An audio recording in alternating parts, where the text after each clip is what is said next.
I've got it. Yes, yes, I'm coming in. Wait a minute. Retro's on.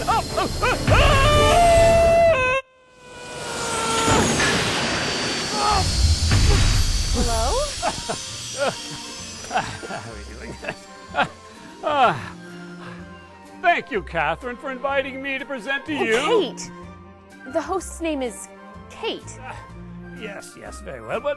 But who are you? I'm Nicole. I'm a reporter with Flight School. Oh, very good. Thank you, Katie. In its simplest form, a rocket is a chamber enclosing a gas under pressure. A small opening at one end of the chamber allows the gas to escape, providing the thrust that propels the rocket in the opposite direction. A good example of this is a balloon.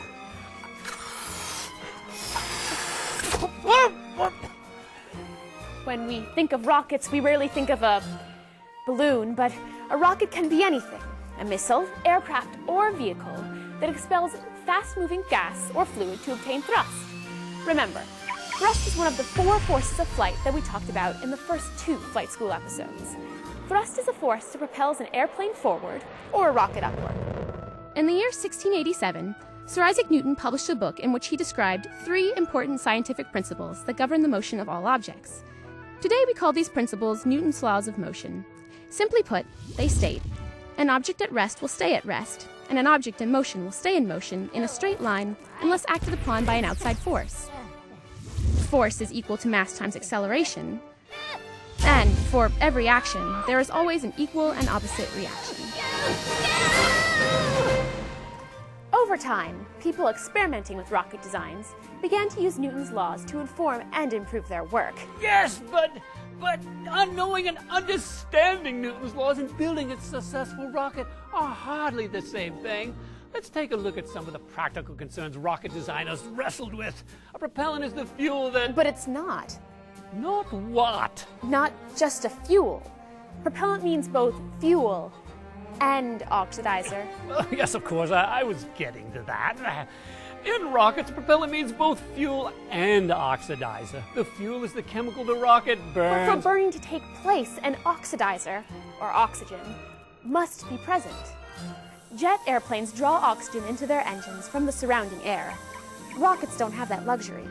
They must carry their own oxygen with them, particularly in space where there is no air. Early rockets all used solid propellants like gunpowder to generate thrust. Modern rockets operate with either solid or liquid propellants. Dr. Goddard's 1926 rocket used gasoline.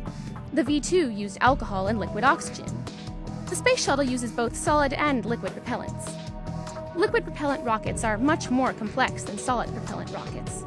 They use high pressure pumps, fuel injectors, and complex control and cooling systems to maintain performance. All these mechanics add a lot of weight. With any rocket, weight is an important factor. In general, the heavier the rocket is, the more thrust it needs to get off the ground. But building an efficient rocket engine is only part of the problem in producing a successful rocket. The rocket must also be stable in flight. A stable rocket flies in a smooth, uniform direction. But an unstable rocket flies along an erratic path, sometimes tumbling or changing direction. Spinning or tumbling always takes place around one or more of the 3 axes of flight: pitch, roll, and yaw. The point where all 3 of these axes meet on an object is known as the center of gravity. Let me show you. I'll use this rocket here to shift the center of gravity. For rockets, the pitch and yaw axes are the most important because movement in either of these 2 directions will cause a rocket to travel off course. The roll axis is the least important because movement here will not alter the rocket's flight path. In fact, it will help to stabilize it in flight, much the same way a spiral path stabilizes a football. Another important factor to consider when building a rocket is its mass.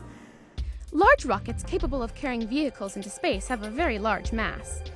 To reach space in orbital velocity, a great deal of propellant is needed.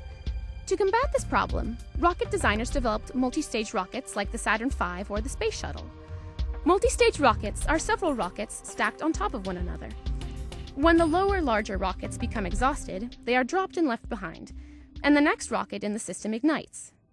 Multi-stage rockets have made it possible for us to travel to the moon, and they'll certainly be used to take us to other planets in the future. Thank you for joining us today. Back to you, Katie.